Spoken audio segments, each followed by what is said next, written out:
Nossas saudações cordiais.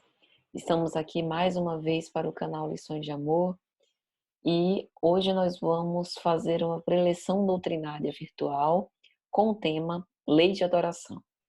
Acreditamos particularmente que nesses dias que nós vivemos é importante pensarmos sobre essa que é uma das leis morais íncitas em O Livro dos Espíritos, porque pode nos dar o combustível necessário para enfrentarmos por essa situação com mais tranquilidade e coragem. Como nós habitualmente fazemos para as nossas preleções doutrinárias virtuais, dividiremos em alguns momentos. No primeiro momento, nós leremos uma mensagem desse livro, Alerta, pelo Espírito Joana de Ângeles, psicografia de Divaldo Pereira Franco. Logo depois, nós faremos uma prece para a abertura dos trabalhos, em seguida as nossas reflexões doutrinárias e, por fim, mais uma prece de agradecimento. Dito isso, então, vamos começar. Do livro Alerta, pelo Espírito Joana de Ângeles, psicografia de Divaldo Franco, capítulo 34, questão de emergência. A pessoa que te parecia de suma importância na área da afetividade, sem a qual a vida perderia o sentido. A joia pela qual te empenhaste condenudo pelo conseguir. A posição social que te significava a razão primacial da luta. A viagem de férias que te representava um triunfo, incitando-te a um empenho hercúleo. A casa confortável que desejavas e por cuja conquista laboraste até a exaustão. A embriaguez dos sentidos, porque anelavas com incontida ansiedade, que se te fez habitual, e outras tantas coisas. Agora que circunstâncias mudaram, que amealhaste experiências diferentes, parecem de pequena monta na conjuntura em que te encontras. Há pessoas e coisas que valem o que se lhes atribui, porque destituídas intrinsecamente do conteúdo essencial, para propiciar paz e preencher vazios da alma. O tempo, na sua incontida sucessão, encarrega-se de situar tudo nos seus devidos lugares. Em razão disso, não te afadigues em desconcerto íntimo na busca das coisas externas. Empenha-te por uma incursão no desconhecido país do espírito, descobrindo o de que e de quem realmente necessitas para o milagre de uma vida plena. Surpreender-te-ás com os valores que, em realidade, têm estrutura para servir de base ao edifício da felicidade porque lutas. Identificarás que toda conquista se realiza, quando verdadeira, de dentro para fora do próprio ser. Neste afã, superam-se aparências e ilusões, despertando-se para a realidade profunda da vida. A questão de emergência que te diz respeito é a do autoaprimoramento pela ação digna do bem. Essa realização da reforma moral auxiliar-te-á a vencer a ilusão, antes que ela te domine e te abandone após exaurir-te. Propõe-te a emergência da conduta reta, da qual decorrerão a consciência tranquila e a paz do coração. Essas conquistas, de valor inquestionável, jamais te defraudarão em qualquer tempo, lugar ou situação. Antes, seguindo contigo, além da vida física, para conceder-te felicidade. Então, essa mensagem ela é muito oportuna, porque hoje nós vivemos exatamente essa atualização das nossas prioridades. O que nós antes da pandemia julgávamos como de primeira importância, uma coisa que a gente não podia deixar de fazer ou deixar de pensar, hoje já não é tão primordial assim. Talvez a questão de emergência, e aí cada vez mais essa certeza fique clara para nós, é a ascensão espiritual. Isso não significa que a gente vai virar anjo na pandemia, mas significa que a gente tem agora uma oportunidade muito ímpar, né, uma oportunidade preciosa de fazer quebrar os velhos ídolos nos desvanecer dessas ilusões, nos desiludirmos mesmo, né, para aquilo que a gente achava que era algo impossível viver sem, e agora investir o nosso tempo no que realmente importa. Pouca coisa. Então, meus amigos, vamos orar. Divino Mestre Senhor, companheiro de nossos momentos, nós te agradecemos por tua paz, por teu amor, por tua misericórdia. Não obstante o abismo imenso que nos separa, nós queremos te sentir no coração, Senhor.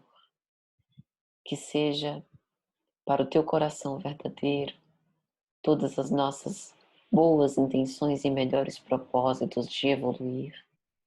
Ajuda-nos a nos manter perseverantes no ideal, não obstante as forças em contrário, que tentam nos puxar para baixo e nos levar para um estado de melancolia, de desgosto, de irritação, de profundo desagrado.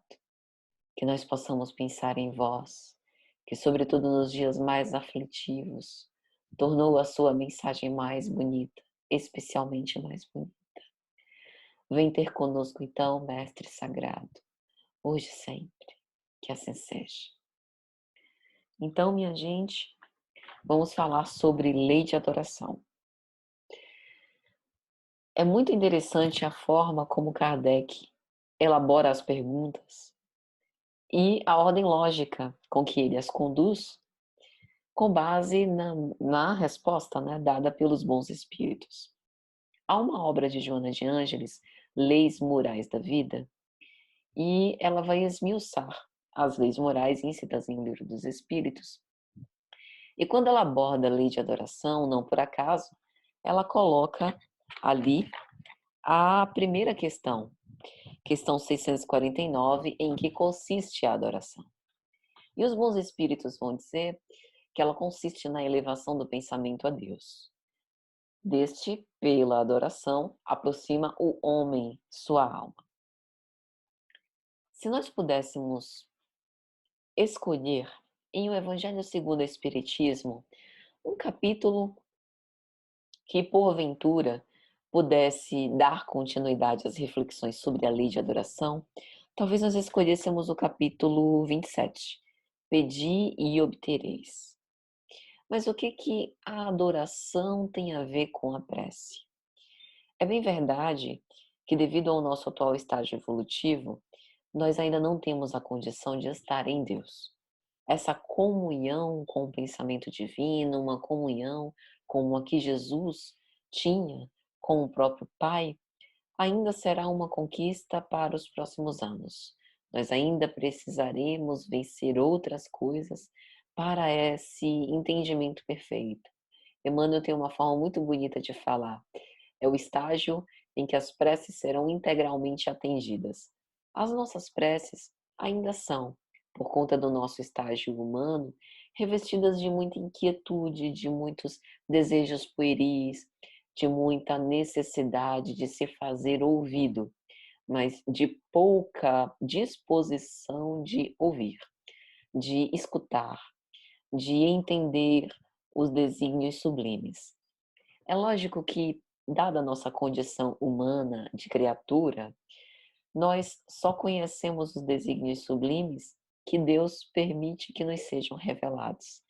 Mas a verdade é que muitas vezes nos falta mesmo essa sensibilidade pessoal para tentar entender o motivo das nossas aflições, o motivo das negativas e das correções que o Pai faz. E que, se nós não fôssemos tão marrentos, se nós não fôssemos tão orgulhosos, seria muito mais fácil de perceber. O fato é que está guardado um abismo imenso entre nós e Deus. E os bons espíritos respondem a Kardec que, se essa distância ainda não pode ser superada, porque demandará de nós progresso e evolução espiritual, pelo pensamento nós já conseguimos estar em contato, talvez com uma impressão do que seriam as bem-aventuranças que Jesus coloca no Sermão da Montanha. Então, o que os espíritos vão dizer é que todas as vezes que nós nos elevamos em pensamento a Deus, e quase sempre nós fazemos isso numa atitude de prece, nós o adoramos. Adorar no sentido de reconhecer a paternidade divina, reconhecer que nós temos um Pai, que acima dos nossos propósitos, acima dos nossos planos, né, das nossas convicções, sabe o que é melhor para nós, conhece a nossa felicidade e muitas vezes nos coloca no caminho doloroso, árduo, porém necessário para que possamos evoluir. Acontece que o homem é sempre árbitro da sua própria sorte, o que significa que, não obstante haja um Deus de infinita bondade, que nos proteja, que nos oriente, que designa mentores espirituais, anjos de guarda, espíritos familiares, espíritos protetores, para se acercar de nós com o legítimo interesse de nos estimular ao bem. Deus sabe que a criatura precisa ter a liberdade para também fazer as suas escolhas, e nós temos esse livre-arbítrio. É bem verdade que essa liberdade não é plena, mesmo porque nós não temos nem condição de saber usar essa liberdade. Esse livre-arbítrio ele é cerceado por conta da nossa evolução moral, por conta da nossa escolha malograda em circunstâncias passadas. Então esse livre-arbítrio ele é mais ou menos cerceado, mas o espírito sempre tem algum grau de liberdade. E é sobre isso, especialmente, que nós podemos abordar no assunto da prece. O que a gente está querendo dizer?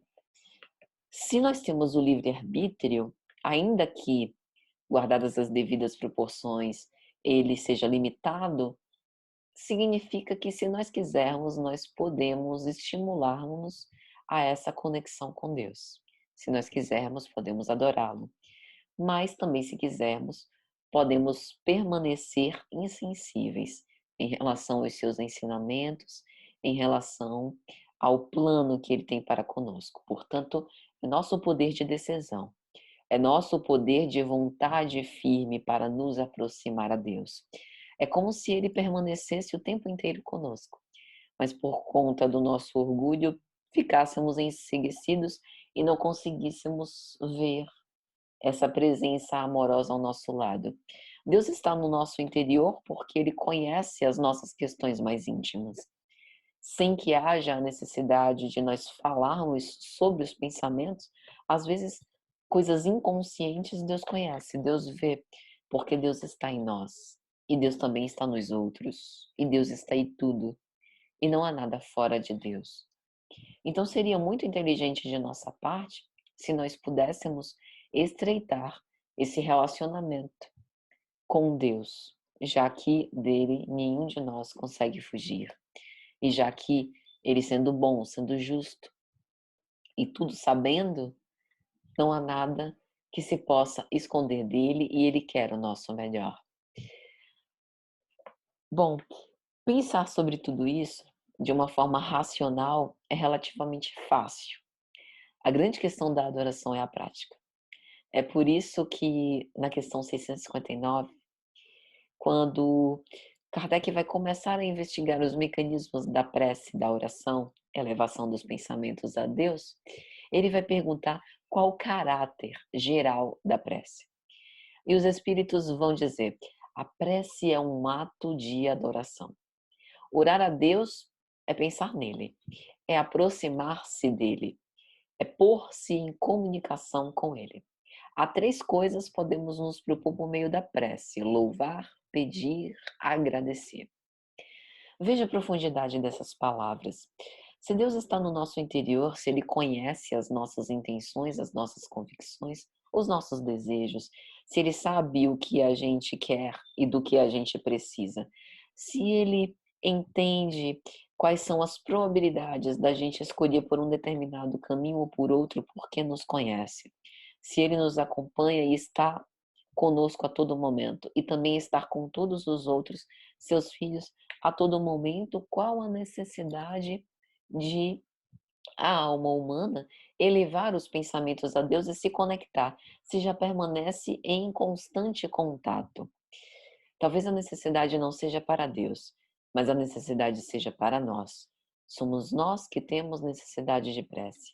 Somos nós que temos necessidade de estreitar esses vínculos, de pensar em Deus, de pensar na sua soberania, na sua onipotência, de pensar na sua bondade, para que nós que somos feitos à sua imagem e semelhança, possamos, enfim, agir à semelhança da bondade, à semelhança do amor infinito, à semelhança da compreensão, do entendimento, à semelhança da justiça.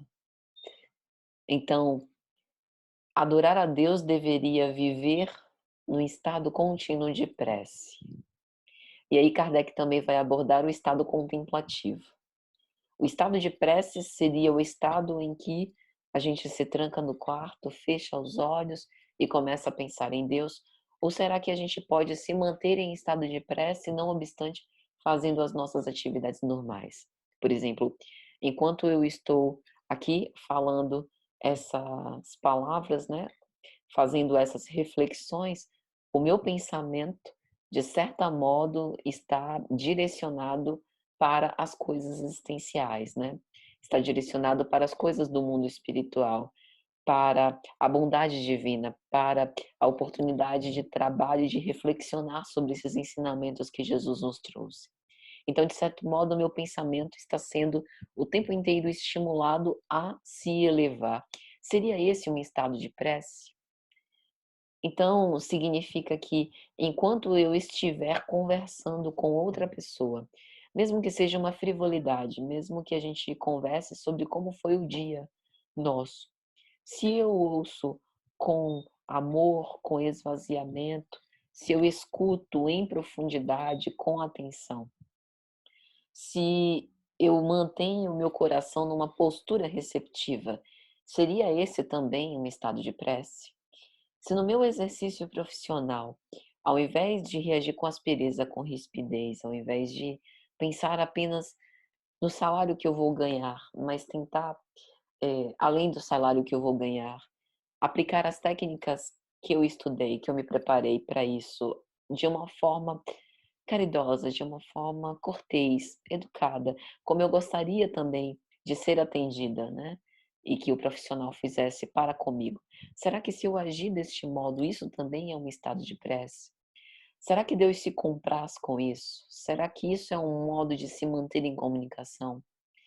Então, a partir disso, a gente pensa que lei de adoração não é um estado contemplativo, que foi exatamente o que Kardec procurou investigar.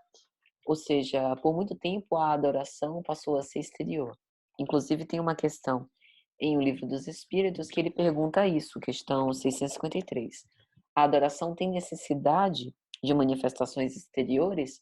E os espíritos vão dizer: a verdadeira adoração está no coração.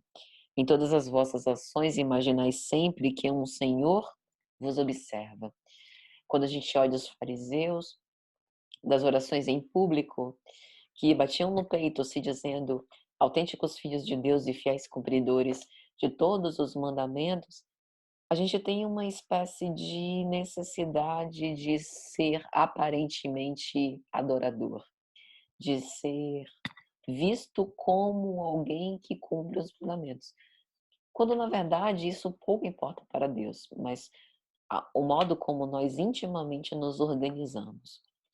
E isso é importante para que a gente possa pensar no seguinte: se hoje nós, bafejados pela doutrina espírita, temos esses conhecimentos, significa que a partir de agora nós podemos desempenhar um outro tipo de adoração, uma espécie de adoração mais eficaz, de uma adoração mais legítima, uma adoração que esteja mais pertinente ao real sentido das palavras. Se a verdadeira adoração está no coração, significa que eu não preciso me preocupar com os atos exteriores.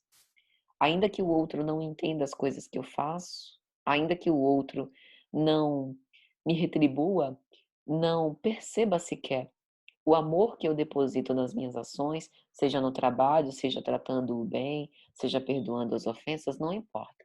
O que importa é que Deus que está no meu interior vê como eu me sinto, como eu me porto perante aquela situação.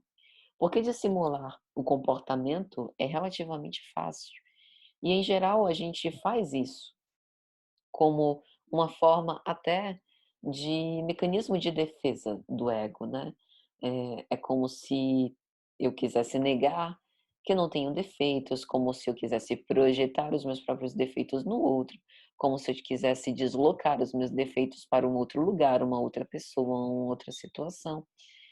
E isso é um modo de me sentir egoicamente confortável. Mas nós que somos espíritas, nós sabemos que o caminho confortável, em geral, não implica muito em elevação espiritual, porque o conforto vem justamente do fato da gente repetir uma velha ação durante muitos anos, insistentemente se portar daquela forma. E basta ver para o nosso estado de imperfeição que se portar insistentemente da forma como nós vínhamos nos comportando, isso não colaborou tanto para o nosso progresso. Então nós precisamos desenvolver hábitos novos, hábitos que estejam mais consolidados com aquilo que Jesus veio nos ensinar. E isso é desconfortável, porque é fazer algo diferente, é fazer algo a mais, é fazer algo que às vezes vai estar na contramão daquilo que se acredita por conveniente e que costuma se chamar certo na nossa sociedade. Então o que eu estou querendo dizer? Que essa adoração externa importa pouco. A adoração verdadeira do coração, essa importa mais. E aí, falando um pouco agora sobre a vida contemplativa, Kardec pergunta isso na questão 657. O que é esse ato de prece? É o ato, como dissemos, de se manter fechado num quarto? É um ato solitário? Ou é um ato que pode ser feito através das outras pessoas? O que se acha, né? Qual a opinião dos espíritos sobre a vida contemplativa? Aí ele pergunta: os homens que se abandonam à vida contemplativa, não fazendo nenhum mal e não pensando senão em Deus, têm mérito aos seus olhos? Seria o exagero da ideia da adoração, né? Já que adorar a Deus é elevar os pensamentos a Ele, eu adoraria ao máximo, pensando assim, se eu largasse tudo que tenho, todos os meus afazeres da vida presente, para só pensar em Deus. E já que a grande questão é uma posição íntima, né, que a verdadeira adoração está no coração e não nos atos exteriores, significa que eu poderia abdicar de tudo e focar naquilo que é a única coisa importante, que é manter meu pensamento o tempo inteiro conectado a Deus. É isso, né? Ou seja, a vida contemplativa, abandonar-se à vida contemplativa é exercitar na sua maior pujança, na sua maior expressão a adoração a Deus. E os espíritos, surpreendentemente, respondem que não, que embora adorar a Deus seja elevar os pensamentos, que a ideia não é a vida contemplativa, abandonar-se apenas a isso. Então eles dizem não, porque se eles não fazem o mal, não fazem o bem e são inúteis. Aliás, não se fazer o bem já é um mal. O bem é uma forçativa, né? Deixar de fazer o bem não gera também progresso, porque a gente perde a oportunidade. E aí eles continuam. Deus quer que se pense nele, mas não quer que se pense apenas nele, visto que deu ao homem deveres a cumprir sobre a terra. Imagina se o nosso pensamento não fosse livre e, não tendo condição de escolher, de acordo com essa hipótese, nós só pensássemos em Deus. Estranho, né? Muito estranho. É justamente por conta da nossa liberdade que está o nosso mérito. A liberdade de querer ou não querer pensar. E também de pensar nele, mas de continuar sendo útil nos caminhos que Ele designou para nós. É bem verdade que muitas vezes nós participamos da eleição desse gênero de provas, mas sempre há uma concessão divina. E os Espíritos continuam dizendo: aquele que se consome na meditação e na contemplação não faz nada de meritório aos olhos de Deus, posto que sua vida é toda pessoal e inútil à humanidade, e Deus lhe pedirá contas do bem que não haja feito. Então, a contemplação absoluta não é meritória aos olhos de Deus, no sentido de que Ele quer que nós sejamos úteis. Nós estamos encarnados neste mundo para que possamos nos auxiliar reciprocamente. Isso nos faz ampliar um pouco o entendimento. Como nós dissemos, atitude mental de prece, né? Posição de prece. Então é como se nós estivéssemos com o outro e com isso utilizássemos o outro para nos aproximar de Deus. Ou utilizássemos Deus para nos aproximar do outro, já que Deus, estando em tudo, faculta-nos essa ponte.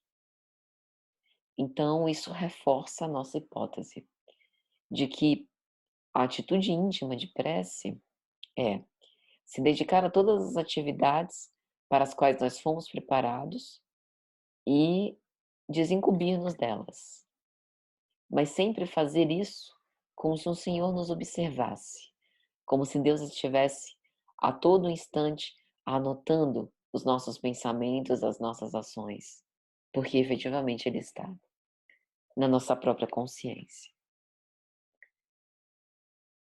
E aí, a gente pode conversar um pouco sobre as mensagens que Joana de Ângeles escreve para esmiuçar ainda mais esse entendimento da lei de adoração.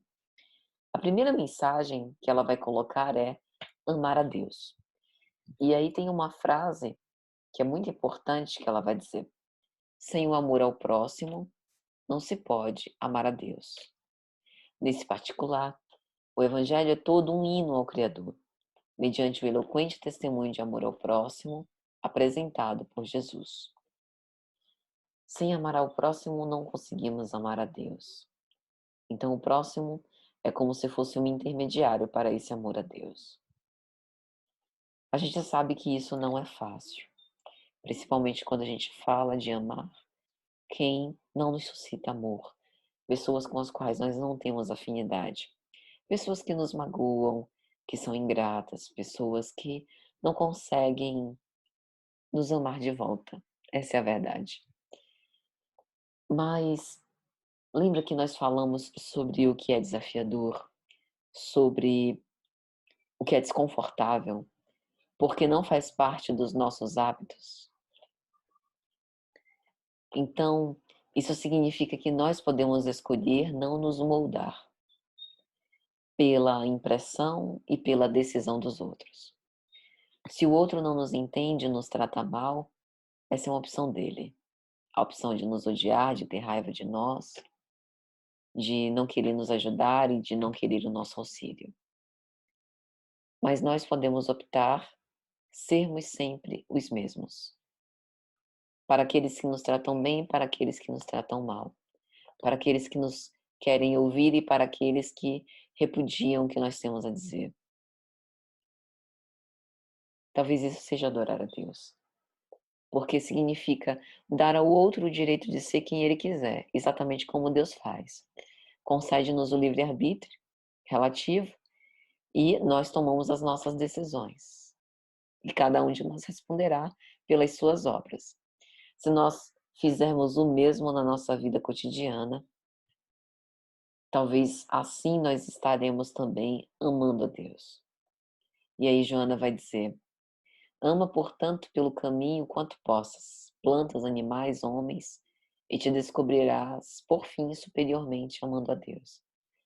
Se a gente pudesse fazer uma analogia com a vida humana, a gente diria: é como um homem que tem um filho.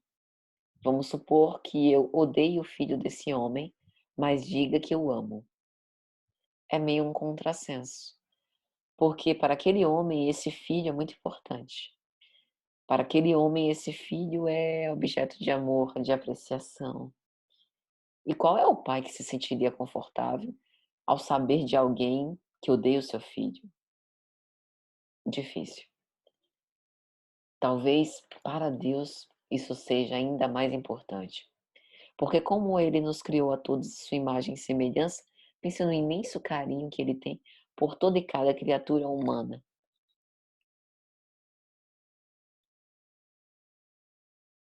É por isso que nós precisamos nos exercitar a convivência, por mais difícil que pareça. Jesus na cruz é o símbolo disso. Ele, ao abrir os braços na cruz, ele recebe um amoroso abraço a todos. Aqueles que estiveram junto com ele nos momentos mais difíceis, aqueles que o abandonaram, aqueles que se alimentaram com ele, aqueles que o repudiaram, quem chorou pela sua crucificação e quem aproveitou a sua crucificação para desferir golpes fatais com requintes de crueldade. A todos, mas sobretudo a Deus. E aí Joana também vai falar sobre a oração no lar. E ela vai dizer algo muito importante. A transformação do lar em célula viva do cristianismo operante constitui labor impostergável. A gente pode ter várias argumentações quanto a isso, né? Mas eu oro sozinha, faço o evangelho sozinho, e eu acho que a minha família deveria participar comigo, até para suscitar melhores reflexões, mas de algum modo eu sinto que devo continuar, e deve realmente, né. Ela vai dizer o seguinte: "Num lar lucilado pela oração em conjunto, onde a par do exemplo salutar dos cônjuges, a palavra do Senhor recebe consideração e apontamentos superiores, ao menos periodicamente, os dramas passionais, as ocorrências infelizes, os temores e as discórdias cedem lugar à compreensão fraternal, à caridade recíproca, à paciência e ao amor." Então aqui Joana de Ângeles está falando que o ato de orar no lar vai gerando espécies de proteções que não é que evitem o problema, não é que vão impedir as discussões, as desavenças, as diferenças. Elas vão continuar havendo. Mas por conta da psicosfera da prece, há, sem sombra de dúvida, uma espécie de permeabilidade melhor para com esses ensinamentos e para com essa renovação de ânimo, convidando à paciência, ao amor e ao entendimento recíproco. Do mesmo modo, Joana vai refletir sobre o fato de que a lei de adoração vai nos suscitar a tomar melhores decisões. Por que que isso acontece? Ela vai dizer: "Confessa o teu amigo sublime perante todos e segue intimorado, ajudando em nome dele os que ainda se debatem na escuridão de onde saíste e que anseiam também pela bênção da visão a fim de enxergar." O que ela está falando? Que na prece, a prece é antes de tudo um poder de decisão do espírito. Então eu preciso querer adorar a Deus. E confessando o nosso amigo sublime, nosso Senhor Jesus Cristo, a gente aos poucos vai se aproximando de toda a sua mensagem, se aproximando dos seus ensinamentos, da vivência de tudo isso e tornando-o real no nosso dia a dia. Joana também vai refletir sobre o fato de que são muitos chamados. Então ela vai dizer que em todos os tempos as multidões padecentes do grande vazio existencial, da grande fome e sede de justiça, poucas vezes buscou se dessedentar nessa fonte de água viva que promana do Cristo, que promana do Criador. Quase sempre ao invés de acolher o discernimento, ao invés de acolher esses pensamentos elevados e a adoração divina, preferiu andar por outros caminhos. Então é por isso que ela vai dizer: depois de experimentarem o contato com as legitimidades do espírito, sentem-se dominados pelo desejo sincero de espraiarem as certezas que a Boa Nova lhes oferece. Entretanto, aos primeiros impedimentos e problemas, perfeitamente consentâneos com a posição evolutiva que os caracteriza, reagem, dizendo-se descrentes, atormentando-se e debandando.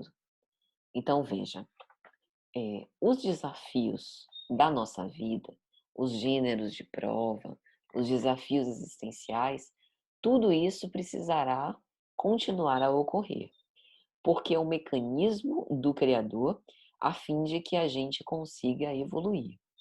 Mas a gente não pode jamais esquecer que nós temos uma ferramenta, um medicamento, uma espécie de conexão exclusiva com o nosso Pai Celestial através dos nossos pensamentos em adoração. Isso não significa que a prece irá fazer com que a gente se livre de todas as necessidades de reparação, porque Deus não faz predileção de pessoas e porque esse é o mecanismo que nós precisamos para poder conseguir avançar mais alguns degraus em proximidade a Ele. Mas o que Joana de Ângeles vai dizer é que a gente não precisa se sentir enfadado, sentir que as coisas não estão dando certo, né?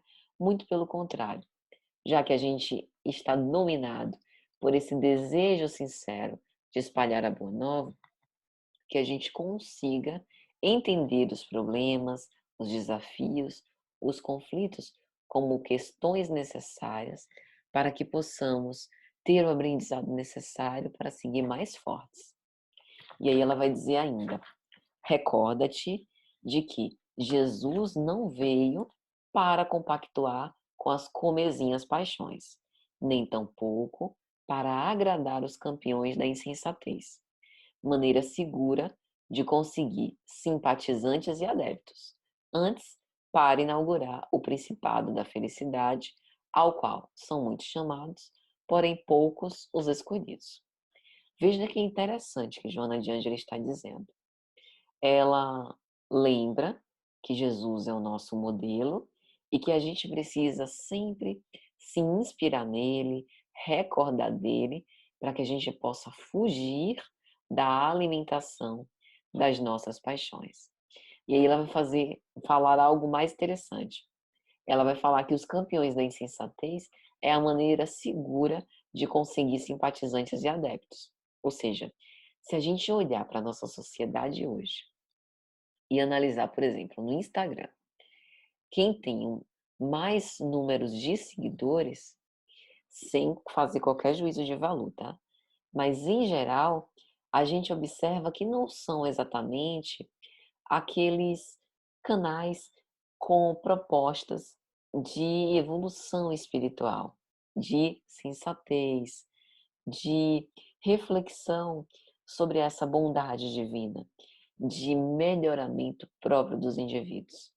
Mas muitas vezes, os que têm mais simpatizantes e adeptos são aqueles que, em verdade, não estão tão preocupados com essas questões da vida material, e sim da vida espiritual, e sim da vida material. Então, muitos chamados e poucos os escolhidos, porque ainda hoje nós ouvimos esse chamado, mas por conta do nosso livre-arbítrio, preferimos não aceitar. Então, gente, na adoração, nós precisamos de uma anuência própria. Somos nós que escolhemos. Em que nos fixamos, o que alimentamos, o que vamos vitalizar. Somos nós que devemos buscar a Deus, porque Ele já está em nós. Mas somos nós que temos a necessidade de buscá-lo, de vivê-lo e de percebê-lo no nosso mundo interior. Uma coisa importante também que a gente precisa pensar sobre lei de adoração é que todos esses recursos da conexão são sempre internos.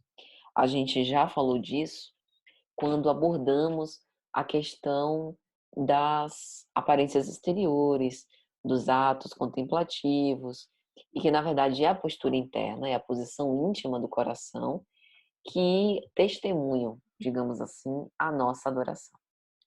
Nós que temos o conhecimento espírita, portanto, temos todas as condições de agora colocar tudo isso em prática. Basta querer. Ainda que a gente ainda se pegue com os nossos velhos pedidos, como é que eu posso dizer, irrelevantes. Lembra da mensagem que lemos no início, questão de emergência?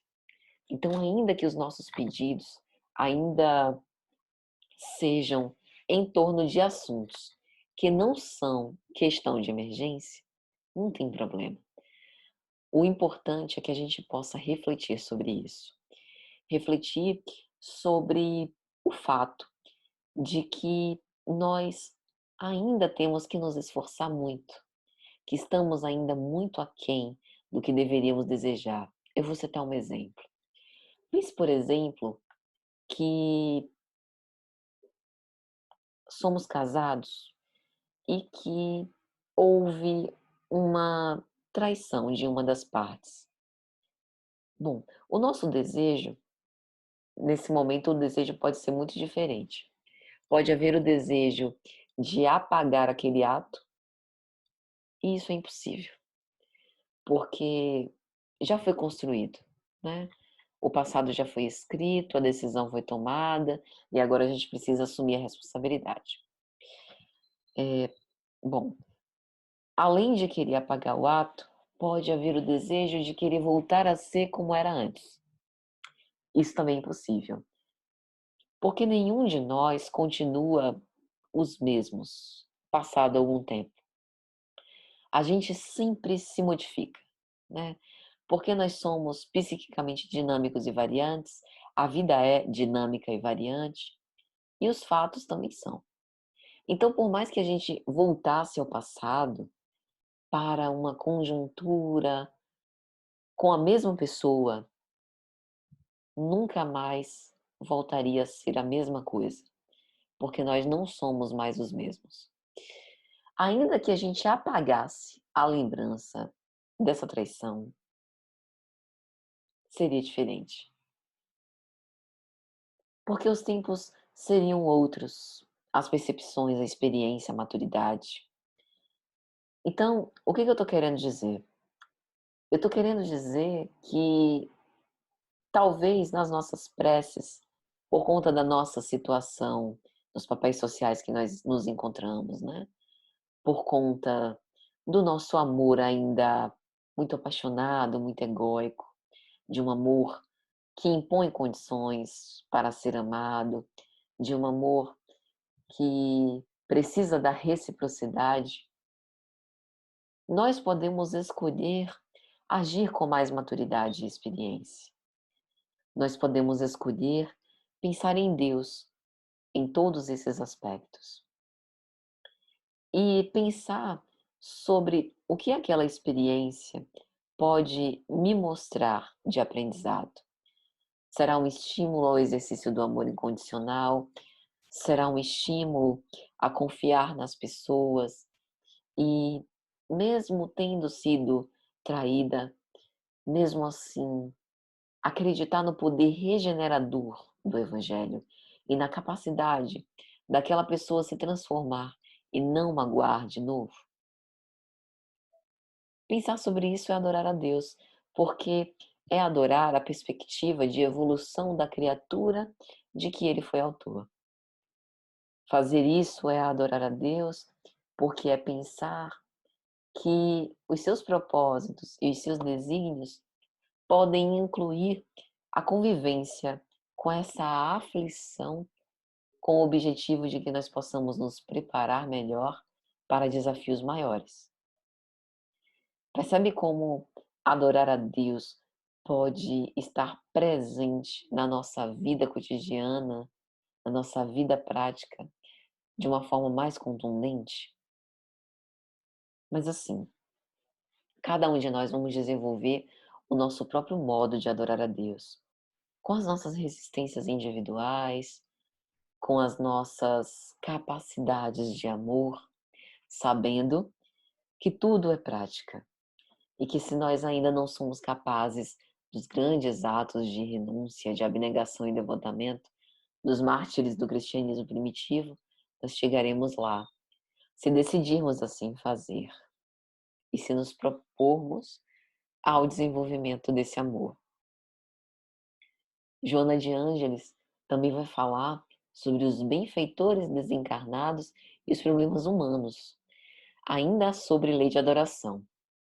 Ela diz: supõe-se que, com a desencarnação, ao se esquecerem com facilidade os descalabros que foram cometidos, podem conferir-lhes uma situação ditosa, ao paladar da trivialidade a que se entregam.